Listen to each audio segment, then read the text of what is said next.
가족은 둘째 딸이 돌아오길 기다렸지만 집에 오자마자 어머니는 막내딸을 통풍관으로 보냈고 아버지는 출구를 도박했다. 아들은 자전거로 엄호했다. 한 가족의 평복지의 호색이 문을 열었고 제복을 입은 대원들이 방을 융단식으로 수색했다. 어린 소녀는 소리를 냈다. 이 가정은 아버지가 유기형을 선고받았다. 제도로 8년을 행했다. 2099년에 환경오염이 심각해져서 산소량과 질량이 낮아졌다.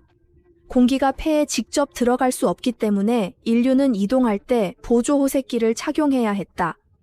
정부는 인류가 지구에서 거주하는 시간을 늘리기 위해 인구를 통제하기로 결정했다. 그들은 과학기술을 이용해 8,500만 년 전 상고시대로 전송을 개발하여 인류가 생존할 기지를 건설했다. 입육 후 2년째, 아내. 자신의 남편을 보고 그는 남자에게 자신이 생물학 박사라는 신분으로 인해 이미 정부에 의해 선발되었고 시공간을 가로갈 수 있는 10번째 인류 이민자가 되었다고 말했다. 상응하는 법규에 따라 그는 자신의 가족을 데리고 갈 수 있지만 남편이 실행을 선고받았고 막내딸 조이는 정부로부터 전혀 인정받지 않은 초생의 산물이기 때문에 두 사람이 가족의 범위에서 배제되었다. 어머니와 아내인 그는 받아들일 수 없었다. 그래서 그는 한 가지 방법을 생각했다. 이번 만남을 통해 리스는 자신의 방독면을 남편 짐에게 남겼고 가면 안에 남겼다. 찻잔을 쉽게 잘릴 수 있는 작은 레이저 전기땀이다. 이 작은 기구에 의지하여 몇 어머니는 성공적으로 월육한 후 심한 고통을 참으며 자신의 몸에 있는 범죄자를 짐작했다. 위치와 긴장치는 방독면을 쓰고 이민자 통과 장소로 향했다. 경찰서에서 단련한 뛰어난 체력에 의지해 차량 밑을 잡고 가혹한 심사를 통과했다. 아내가 남긴 무기와 배낭을 주지 않는 등 통과문 앞에서 가족과 상봉하는 데 성공했다. 몇 사람이 곧 전송문을 통과하려고 할 때 한 경비원이 짐의 잘못을 발견하러 가서 길을 많이 생각할 겨를이 없었다. 자신은 남아서 시간을 끌고 가족을 위해 시공간을 여행할 기회를 쟁취했고 가족들이 모두 안전하다는 것을 확인한 후 손을 대고 공영에서 벗어난 후 모든 것을 고려하지 않고 전송문 앞으로 달려갔다. 8,500만 년 전의 백압기에 성공적으로 도착한 사람들은 선사시대 대기의 산소 함유량이 매우 높기 때문에 산소 상태가 나타났다. 원래 세계에서 구할 수 없었던 산소가 여기서 죄가 되었다. 이 사람은 병에 담긴 이산화탄소에 의존하여 새로운 환경에 적응할 수 있어야 했다. 그러나 몇 번 건너왔을 때 손에 들고 있는 무기가 군중 속에서 끌어들였다. 폭동은 이 선사시대에 인류 사회의 법률이 전혀 작동하지 않았다. 한 가족은 곧 이민 대대를 따라 마을로 나아갔다. 여러 사람의 다년간의 노력을 거쳐 인류전은 이미 규모가 발급되었다. 테일러는 전체 선사시대 기지의 촌장으로서 모두가 9세기에 인류의 새로운 지연을 여는 사람들 중에서 특수한 기술을 가진 부부가 테일러에게 남아있도록 부추겼다. 군인으로서 그는 이 부부의 능력에 매우 뛰어났다. 게다가 선사시대 인류 문명 건설 과정에서 의사와 같은 기술형 인재가 부족했다. 몇 어머니 촌장은 명확하게 말했다. 그는 자신의 밑에 있는 사람들이 마을에 효과가 있는지 아닌지를 신경 쓰는데 미래의 인구관리법에 대해 전혀 신경 쓰지 않는다. 결국 여진은 나누어졌고 의료팀 몇 어머니는 마을 사람들을 따라 농업 재배로 갔다. 여기서 그는 관리인에게 잡초를 제거하는 임무를 배정받았다. 원래 자신과 같은 제양군인이 풀밭을 제거하는 것은 손으로 왔다고 생각했는데 결국 목표 장소에 도착했을 때 그는 비로소 자신이 제거하려는 것은 아기의 팔과 같은 역사라는 것을 알게 되었다. 선사시대의 지네가 일을 끝내려고 했을 때 전후만이었다. 몇 어머니의 팔을 기어가고 다른 한쪽은 자신의 일을 시작했다. 다만 그의 환자들은 모두 매우 특이했다. 첫 번째 환자는 혈중산소가 너무 높기 때문에 진료를 받아야 했다. 이 환자는 선사시대 병원의 치료기구를 보게 되었다. 액체 안에 풍부한 산소를 거두는 역할을 하는 거대한 벌레인데 지치개 촉감은 이 독특한 의료도구를 추측한다. 부부 두 사람은 그들에게는 혼란스러운 첫 근무일을 보냈다. 집에 돌아와서 그들은 자신이 직장에서 만난 기인 이사에 대해 털어놓았다. 가족도 있었다. 선사시대 인류 사회의 큰 환경에 적응하고 있다. 그리고 얼마 지나지 않은 어느 날 리즈는 한 군인이 데려온 환자를 받았다. 환자는 전기를 훔치는 도둑이었다. 6세대 이민자였다. 방전의 행동에 혼란스러웠을 때 병상에 있던 남자가 그녀를 깔끔하게 납치했다. 몇 안 되는 의료진을 보호하기 위해 병사는 결국 무기를 내려놓고 남자를 줄행랑이로 도망치게 했다. 밖에서 일하는 사람이 이 장면을 발견했고 경찰의 본능에서 예민한 몇 어머니는 남자를 따라갔다. 그는 이 남자가 총기를 들고 촌장 테일러를 똑바로 바라보는 것을 보았다. 위험한 남자가 총을 쏘기 1초 전에 몸을 날려 바로 땅에 쓰러뜨렸고 이때부터 촌장의 각광을 받아 그의 밀착 수위가 되었다. 그 후 며칠 자모는 한 발짝도 떠나지 않고 테일러를 따라갔고 테일러도 그를 데리고 마을 외곽의 산꼭대기에 가서 그에게 마을의 규모를 섬기라고 했다. 자신을 습격한 이 남자에 대해 촌장도 그와 6세대 이민자에 대한 이야기를 천천히 들려주었다. 이것은 인류가 선사시대에 새로운 지연을 세운 후 사람들을 분열시킨 한 무리이다. 원래 6번째 이민자였던 그들은 인류 기지의 보안 시스템에 특히 관심을 갖고 있다. 마을의 전기를 훔치기 위해 자주 와서 괴롭히겠지만 설령 태국이 명령을 받더라도 그 6번째 미니들은 체포되기 전에 도망갈 수 있었다. 테일러는 인간 기지 안에 6번째 이민자들의 놀라움을 의심했다. 그들의 조직의 존재의 목적은 바로 자신이 모르는 비밀을 완성하기 위해서였다. 길모도 이때 촌장의 초청을 받았다. 그가 생각할 때 촌장은 망원경을 통해 2대의 장착차가 황야를 질주하는 것을 보았는데 목표는 바로 인간 기지였다. 테일러는 6번째 이민자 폭도일 것이라고 추측했다. 마을의 안전을 위해 테일러와 짐은 운전했다. 차 앞에 가서 3대의 장착차를 가로막고 광야에서 쫓아다녔다. 다만 폭도의 목표물은 다른 사람이 기관총이 2사람의 뒤를 향해 난사한 것 같았다. 알고 보니 폭도의 뒤에서 쫓아다니는 것은 육식을 하는 소곰이 몇 마리였다. 그들은 긴급히 뒤에서 기관 총격이 자신을 위해 소룡을 맞았고 때때로 매복하고 있던 다른 소곰이 한 입 내어 내려갔다. 그리고 이 백액계 시기에 제6차 이민자와 인류 기지의 모순이 어떻게 지주를 갱신하더라도 공룡, 특히 육식 공룡은 줄곧 인류 공동이었다. 적의 재난 앞에서 상대 촌장조차도 죽이려고 하지 않고 기지의 문을 열어 인간을 피난시키라고 명령했다. 테일러에 대해 말하자면 외곽에서 유화를 앞두고 있었는데 다만 우룡이 마을장이 몇 발을 연달아 쏘는 소염 냄새와 총성이 될 때까지 용의 발걸음을 멈추게 하지 않았을 줄은 생각지도 못했다. 몸을 지나간 후 소리와 함께 촌장을 향해 달려갔고 어머니가 하당한 시간에 나타나 장착차를 몰고 대응하여 촌장의 입에서 생생하게 빼앗은 후 즉시 기지가 안전한 테일러는 경비문을 닫으라고 명령했다. 성강의 병사들은 고주파 대포를 이용하여 우룡을 방해했다. 강력한 화력으로 우룡을 압박하고 계속 공격하지 않았다. 테일러를 응시하다가 몇 초 후 고개를 돌렸더나 끝났다. 그 다음은 기지 내부 근심이다. 보내진 6차 민중 폭도들이 총을 들고 차에서 내려 기지 내 경비병들과 교차 전세를 이루었다. 이 선적체는 6차 이민자 지휘자 밀라가 실려 있었다. 차에 휴대하고 있던 상자를 열었다. 안에는 밤이 가득했다. 그는 이 광산에 상응하는 약품과 인간 기지를 관리하는 파트너들을 사용하려고 했다. 교전을 원하지 않았던 테일러는 전쟁이 흩어지고 위기가 해소되었다는 상대방의 요구에 동의했다. 기지 내부는 다시 안정된 생활을 반복하기 시작했다. 이날 조씨는 킴의 아들이다. 기지에서 한 소녀인 스케이를 알게 되었다. 상대방의 열정과 선량함과 탄토의 유머는 모두 상대방이 소년모험단의 일원이라는 것을 알게 된 후 혈액 속의 사춘기의 조동을 억제하기 어려웠다. 그는 스케이를 따라 직접 소년단의 기지로 왔다. 소년 모험단의 일원이 되었습니다. 10번째 주민의 조시스에 비해 개가 도착한 시간은 그들보다 훨씬 아침이고 3번째 이민자들에 속한다. 오랜 시간 자물쇠를 탐지한 후 그들은 기지 내부의 구조에 대해 손바닥 보듯 알고 있다. 또한 기지 내부의 밀로를 자유롭게 드나들 수 있는 조시를 발견했다. 그들을 따라 조시가 밀림 속의 산고에 도착했다. 그는 별로 생각하지 않고 스케일을 따라 바로 뛰어내렸다. 연못의 가장자리를 따라 조시는 돌벽에 남은 공식의 글자를 발견했다. 조시는 추측했다.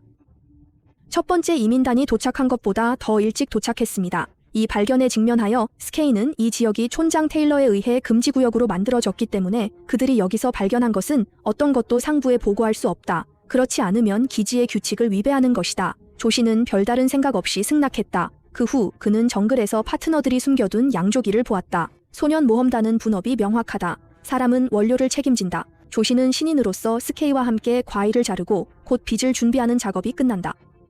그들이 기뻐하며 계속 술을 만들려고 할 때 멀리서 원래 6세대 이민자들이 들려왔다. 그들의 차를 발견하고 물자를 모두 버렸다.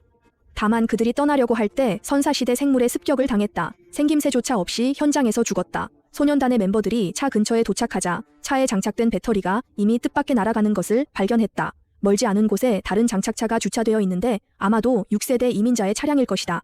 그들이 차에 접근했을 때 내부에서 생계가 나오는 것을 발견했고 게다가 근처에서 숲에서 들려오는 짐승이 있었다. 위험을 감지한 소년들은 스카이의 인맥에 의지하여 장착차 안에 성공했다. 그들이 문을 닫자 차이용 한 마리가 차에서 나와 공격을 받았다. 거대한 요동이 일어났다. 모든 사람들은 즉시 행동했다. 사방팔방에서 장착차 방어력을 강화했다. 이때 장착차 머리 위에 선루프가 크게 열린 것을 발견했다. 얼굴을 보던 차이룽이 사람들을 향해 달려들었고 스카이는 제때에 선루프를 닫았고 소년들은 차 안에 갇혀 있었고 무거운 분위기가 모두의 신경을 떨쳤다. 결국 한 소녀가 짜증을 견디지 못하고 무술을 집어들었다. 바람이 차에서 나와 기지 방향으로 미친 듯이 달렸다. 한편 기지의 테일러도 경호원의 보고를 받고 한 대의 장착차가 실종되었다는 것을 알고 기지와의 연락이 끊겼다. 감시를 통해 아이들이 몰래 차를 몰고 갔다는 것을 발견했다. 자신의 아들도 그 속에 있는 것을 보고 어른들은 어쩔 수 없이 소대를 만들어 하늘과 고지를 모르는 아이들을 위해 엉덩이를 갈랐다. 먼저 차량이 반응하는 전기 신호에 따라 자동차가 마지막으로 사라진 지점을 성공적으로 파악한 후 노점을 수색하고 구조했다. 도중에 그들은 한 사람을 만났는데 그것은 차를 떠난 소녀였다. 테일러에게 자신이 차이롱에 알려진 소식을 받았다고 말했고 테일러는 계속 목표를 향해 나아가기로 결정했다. 하늘이 내려가면 밤은 차이롱의 천국이다. 소대는 재룡군의 세탁을 받았다. 만약 계속 소모한다면 죽는 길일 뿐이다. 포위를 꺼내기 위해 소년들은 손에 무기를 들고 물을 메고 한번 서려고 했지만 연대의 한 소년은 목숨으로 모두에게 차이롱 앞에서 그들의 반항이 너무 약하다고 말했다. 이 순간 조시는 후회했다. 그는 지금 단지 기지로 돌아가고 따라가지 않고 아버지의 안배를 따르고 싶었다. 소년은 여기에 목숨을 걸고 위태로운 순간에 구조대가 제때에 도착했고 뛰어난 총술에 의지하여 키모는 아들의 삶과 죽음의 시련을 구하는 데 성공했고 기지로 돌아온 생존자들이 다시는 떠나지 않겠다고 맹세하게 했다. 그리고 함께 보던 조시 가족 스카이는 자신의 행동이 얼마나 터무니없는지 알아차렸을지도 모른다. 그는 테일러를 찾아가 그녀에게 사과했다. 그러나 상대방이 강변의 산에 가본 적이 있느냐고 물었을 때 스카이저는 가본 적이 없다고 말했다. 많은 사람들이 그 공식이 있는 석판이 도대체 무엇을 나타내는지 추측하기 시작했다. 이거, 당신은 곧 답을 얻을 수 있습니다. 6번째 무리의 우두머리 밀라순시 등은 테일러가 근처로 변화한 물안 근처의 돌을 찾았고 그는 테일러가 숨기고 싶은 비밀을 말했습니다.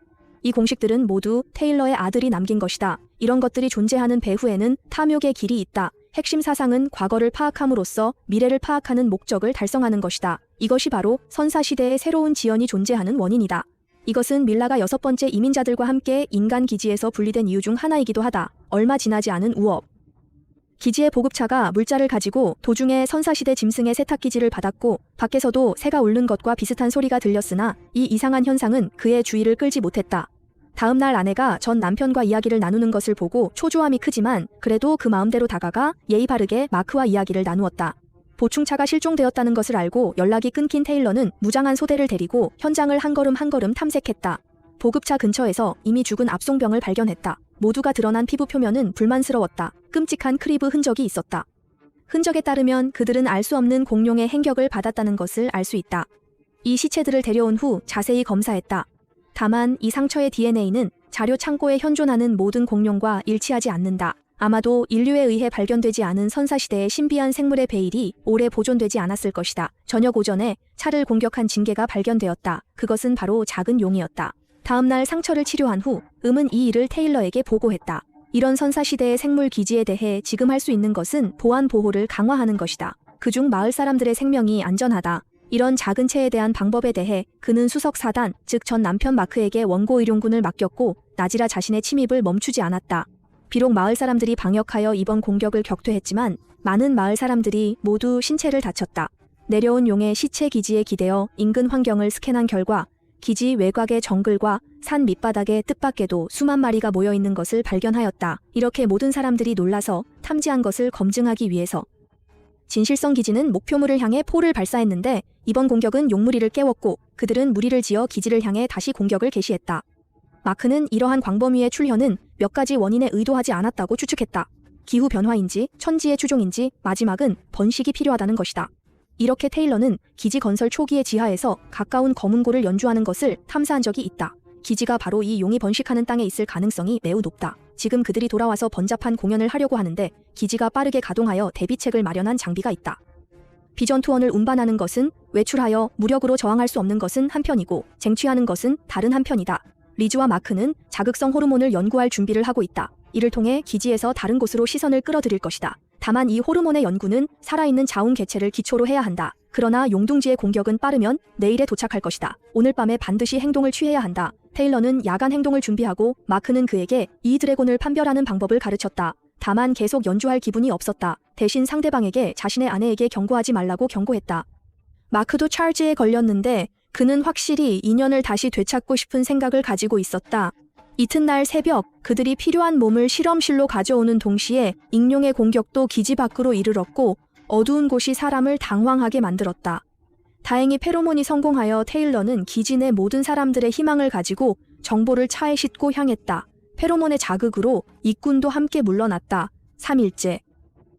모두가 기지에서 테일러와 귀환 소식을 기다리고 있다. 그들 두 사람도 모두의 기대를 저버리지 않았다. 비록 온몸에 상처가 있지만 임무를 완수했다. 이글 몇십 킬로미터 떨어진 곳에 두었다.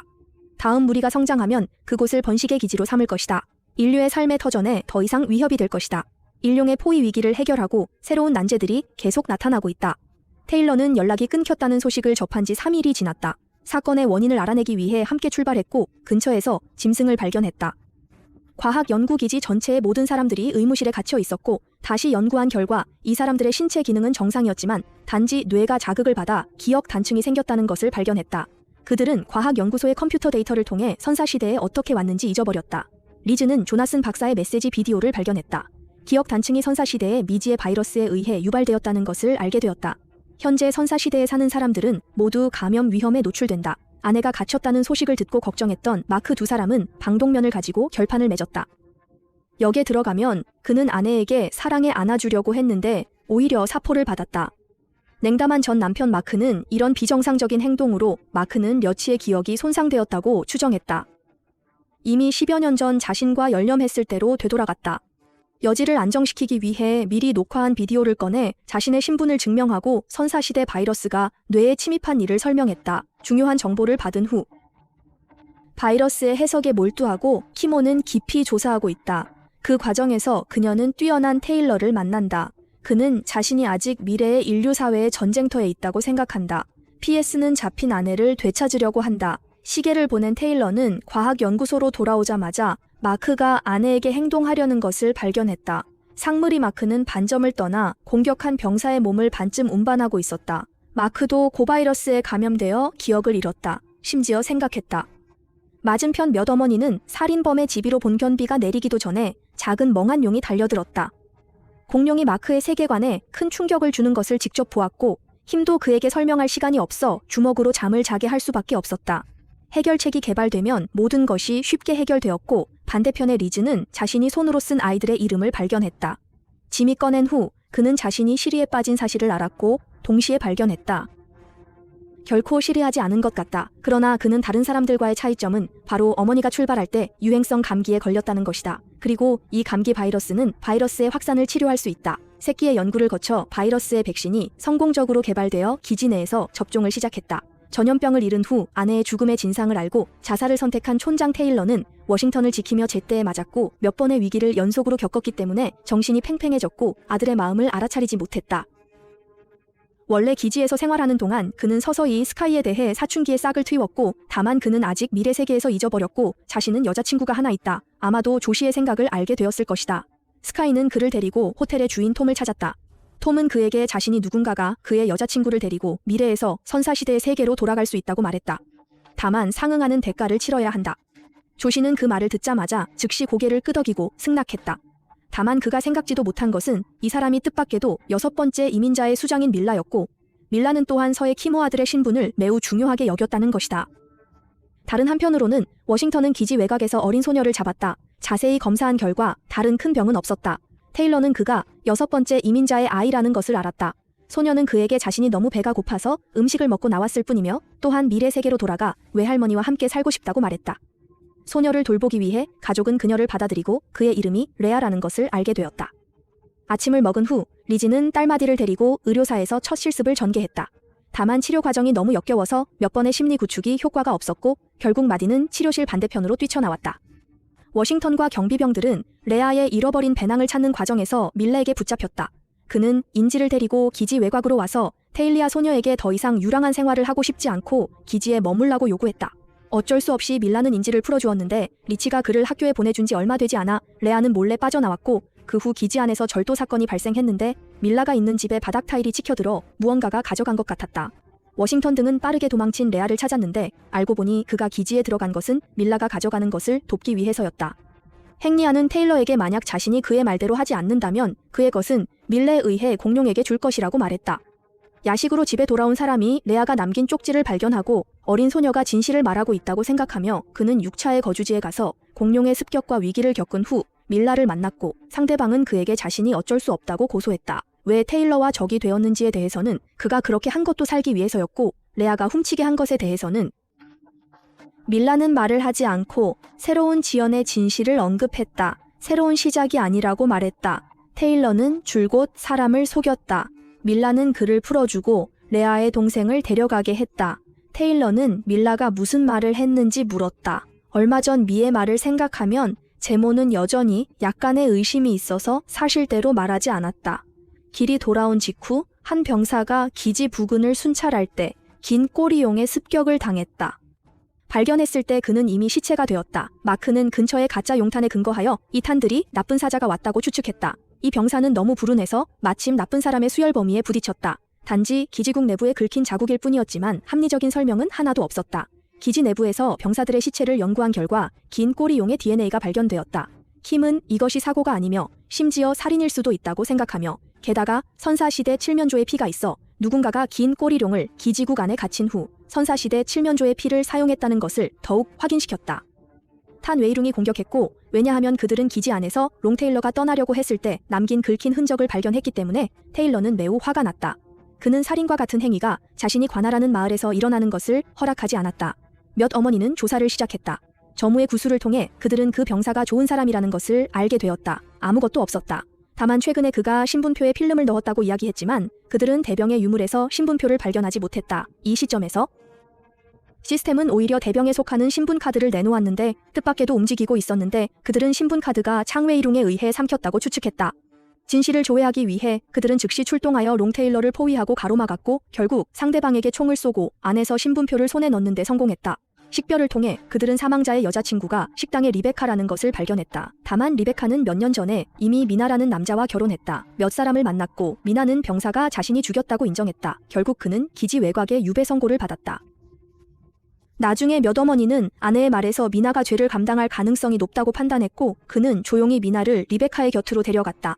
리베카 군인은 톰이 운영하는 지하 카지노에서 일찍이 다른 사람의 돈이 이 라인을 통과했는데 그들은 먼저 카지노 주인에게 연락했고 톰은 먼저 모형을 가장했고 그 후에 톰을 지키던 병사가 길모와 테일러를 찾아 톰이 도망쳤다고 알렸다. 3명의 소대가 움직일 때 테일러의 창구는 그 병사를 향했는데 알고 보니 그가 죽었고 자신의 빚쟁이가 법을 알고 법을 어긴 것이었다.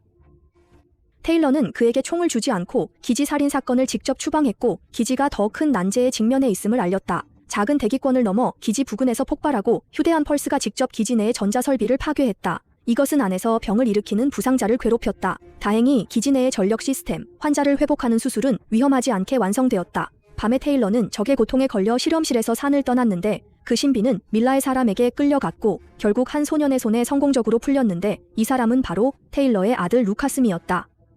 로시는 마을에서 병을 치료할 수 있는 약품을 희소한 자원으로 꺼내 금고에 보관했다. 여자친구를 만나기 위해 그는 어머니의 신분카드를 훔쳐 제품을 얻는데 성공했다. 다만 한 환자가 이 약품을 얻을 줄은 몰랐다. 그렇지 않으면 하루만 양심이 채워지지 않은 조시는 어머니에게 자신이 앉은 일을 털어놓고 상대방에게 고소했다. 미라는 미래와 통화할 수 있는 기술을 가지고 있다. 밤에 테일러는 자신의 아들을 찾아서 그와 좋은 이야기를 나누고 싶었고 길에서 부상당한 콜린 테일러를 만났고 그를 위해 약 한 그릇을 조절했고 입에서 그를 보지 못했다고 말했다. 한 글자, 그는 톰을 노려보고 그가 내귀라고 생각했지만 설령 3박 3일 밤을 새워도 이미 정신시장에 있는 톰은 자신이 내귀라는 것을 인정하지 않았다. 어쩔 수 없었다. 테일러는 정신이 혼란스러운 톰을 신문하기 위해 음을 맡겼다. 그를 테일러로 알아보고 이민자 나무 밑에 묻힌 비밀을 다시 세척하는 어머니가 이민자 나무 밑에 와서 묻힌 몸을 파내겠다는 말을 했다. 아내는 이것에 대해 구체적으로 부패 시기와 사망 시기에 따라 결정했는데 그는 2번째에서 3번째 이민자 사이라고 추측했다. 더 이상한 것은 그가 시공간을 통과하지 않았다는 것이다. 뒤에 남은 분자 신호 사망자는 공식 통로에서 짐을 통과하여 톰을 찾은 것이 아니다. 상대방도 그가 테일러를 도와 시체 한 구를 처리했다고 말했다. 이 시체는 테일러의 아들 루카스와 관련이 있었고 방으로 돌아온 테일러는 알고 보니 그는 부부가 연구하고 있던 일을 발견했지만 그는 다음은 그렇지 않다고 말했다. 나중에 잠시 안전한 부부는 풍년축제에 참가했다. 지휘관 레이크가 뜻밖에도 왼팔이 없다는 것을 발견했다. 왼팔이 없는 시체가 묻혀 있다는 말을 연상했다. 두 사람은 사망자의 신원을 확인했다. 테일러가 그들을 찾아냈고 적과 협조한 죄목으로 처벌했다. 어머니가 보충된 것은 행법을 받지 못했다. 테일러는 그가 진짜 자신을 조사하는 것을 포기하면 그가 죄명을 씻을 수 있도록 도울 수 있었다. 그는 테일러의 호의를 거절하고 왜 레이크를 죽이려는지 물었다. 테일러는 자신에게 손을 대지 않으면 죽는 사람은 타사가 될 것이라고 말했다. 전신지연의 건립의 목적은 선사시대에 이미 있던 자원이 미래의 상위자를 채우는 것이다. 그 요구는 일단 쌍방향 통로를 만들면 신지원의 모든 자원은 노동자에서 사유로 전환될 것이다. 테일러는 고향을 보호하기 위해 루카스의 실험실에 갔고 나중에 떠났다. 카스는 또 다른 시공간 통로를 연구하는 데 성공했고 레이크는 바로 이 통로를 통과했다. 모두들 그가 레이크를 죽였고 진실을 알게 된 후 쌍방은 화해했다. 다음 날 테일러는 공식 슬레이트 근처에 와서 스캔을 하다가 미라밀라를 만나 테일러에게 자신의 딸이 치료가 필요하다고 말했기 때문에 그 관리층의 말을 따르게 되었다. 해명하는 과정에서 태화는 소복주머니를 열고 두 사람의 싸움 사이에 치룽이 맹수의 공격을 피하기 위해 테일러와 밀라가 나란히 들어가고 무기도 끝나지 않고 두 적대 우두머리가 살기 위해 협력한다. 화염과 빈 화살의 위력에 의지하여 밤을 성공적으로 보냈다. 반대편은 기지에서 누군가가 반사경을 통해 메시지를 전달하는 것을 발견한 후 목표물에 아무도 없고 피만 하나 떨어져 있다는 것을 발견했다. 그는 즉시 샘플을 들고 병원에 와서 마크에게 도움을 요청했다. 실험실에서 잡다한 일을 한 후 마크는 마침내 혈액 샘플을 분리하는 것을 도왔다. 다만 결과는 12시간을 기다려야 했다. 그날 밤 한 사람이 의무실에 와서 혈액 샘플을 파괴했는데 그 사람은 바로 스케이였다. 그가 그렇게 한 이유는 어머니가 독감에 걸렸기 때문이었다. 밀라는 그럴 수 있다고 주장했다. 어머니의 병은 만약 스케이가 스파이가 되지 않는다면 그들은 약품 공급을 중단할 것이다. 제6이민 기지에 도착한 스키는 루카스에게 새로운 임무를 배정받았다. 선택의 여지가 없는 스케이는 계산해야 할 데이터를 들고 역사의 공연에 몰래 잠입해 자신의 임무를 완수할 준비를 했다. 데이터를 얻은 후 카스의 실험은 곧 성공할 것이고 스카의 잠복 신분도 드러나게 되자 테일러는 계략을 실행하기로 결정했다. 스케이에게 자신의 오늘 행동을 미리 알린 후 가짜 정보의 노선 부근에서 매복을 내렸다. 다만 그들은 여기서 반나절 동안 머물렀지만 적을 만나지 못했다. 추측에 따르면 스케이는 중요한 정보를 피했을 가능성이 매우 높다. 즉 본의 아니게 스파이가 된 것이다. 한편 루카스는 스카에게 마을로 돌아가지 말라고 하였고 그 결정에 따라 평지를 위해 결심한 스케이가 루카스의 계획을 테일러에게 모두 알려주었고 소식을 들은 몇 사람들이 전송문 근처에 도착했으나 한 걸음 늦었다. 비디오 카스는 원격 조작으로 병사들을 쓰러뜨린 후 사라졌다. 테일러는 루카스의 계획을 막기 위해 마을 전역을 준비했지만 안타깝다. 그 수단은 사람들의 야망을 따라가지 못했다. 11번째 이민이 시작된 후 민간인이 폭탄을 몸에 묻고 나타났다. 폭발 후 모든 것이 변했다. 혼수 상태 3일 후 지도자가 밀라와 루카스로 바뀌었다. 용병들이 마을 전체를 점령했다. 다행히 공룡이 다른 포털의 케이블을 깨물었다. 커는 지에서 마크까지 수리하고 있다. 두 사람은 상해 후 수리 진도를 늦추기로 했다. 수술대 정보가 담긴 총알을 발견했다. 면모의 해독을 거쳐 좌표를 발견했다. 그래서 카스는 외부 작전 중에 차에 타고 야생에 도착한 후 차에서 내려 도망치기 전에 그는 또한 루카스가 음파 폭탄을 사용하려는 소식을 들었고 테일러의 킴이 그에게 소식을 전했다.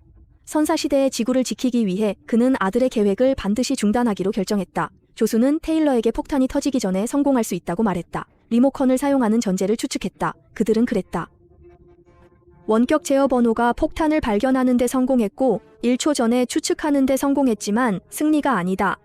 용병들이 선사시대 세계로 들어오는 것을 막기 위해 면모와 테일리인이 용병의 물자를 빼앗는 것을 확인했고 루카스는 킴의 입을 열기 위해 전기행을 했지만 실패했다. 루카스를 지원한 금주는 선사시대의 곤충으로 지식 공백을 이용하여 기생충이 숙주의 뇌를 감염시킬 수 있다고 밝혔다. 그는 이미 500만 마리의 벌레를 낳았다.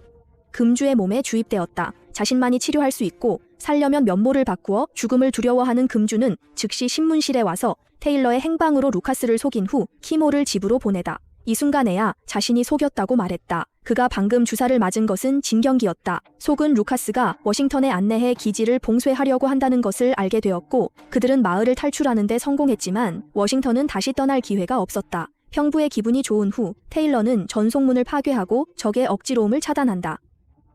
그들은 살아남은 1000명 이상의 사람들에 의지하여 이곳에서 인류 문명을 재건할 수밖에 없었고 이 임무는 몸에 맡겨졌다. 다음 날 밀라는 태고 광물 한 차를 가지고 기지로 돌아왔고 기뻐한 루카스는 스카를 데리고 출발했다. 얼마 후 스케이가 테일러를 다시 죽일 계획에 관심이 있는 루카스가 옆에 주차한 후 스케이가 반대 기록을 연출했다. 카스는 테일러의 밑에 붙잡혔다. 스케이가 기구로 차량 정보를 복사해 자신의 트럭에 옮겼고 다른 측의 조수가 말했다. 타니의 조작법, 이 폭탄은 전송문을 파괴하기에 충분하다. 마취기와 음파탄을 가지고 수송체 숨어 전송문까지 달려 방독면을 쓰고 미래 세계에 도착했다. 길이 돌아온 것을 확인한 후 마크는 원격 조종으로 전송문 단말기를 파괴해 2시간의 통로를 완전히 닫았다. 루카스는 테일러의 계획을 추측해 전송문 달리기를 끌고 아버지와 부딪혔다. 소녀는 반항할 능력이 없었다. 단지 감정의 카드를 써서 아버지의 용서를 받기를 바랐다. 상대의 마음이 약해진 동안 테일러를 훔쳤다. 정규 스케이는 제때 도착해 루카스를 어머니를 만나러 보냈지만 그들은 일어나 루카스의 시체가 신비롭게 사라진 것을 발견했다.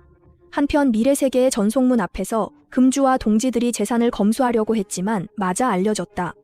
혼수 상태에서 깨어난 소룡은 많은 금주들이 폭동 중에 공룡의 발밑에서 죽었다. 혼란 중 김호는 음파폭탄을 설치했으나 작동 후 금주의 저지를 만났고 적의 소리는 공룡조차도 듣지 못했다. 금주의 뒤에서 상대방의 생명을 끝냈고 이 내부에서 나오는 악취도 우룡이 직접 먹을 수 없었다.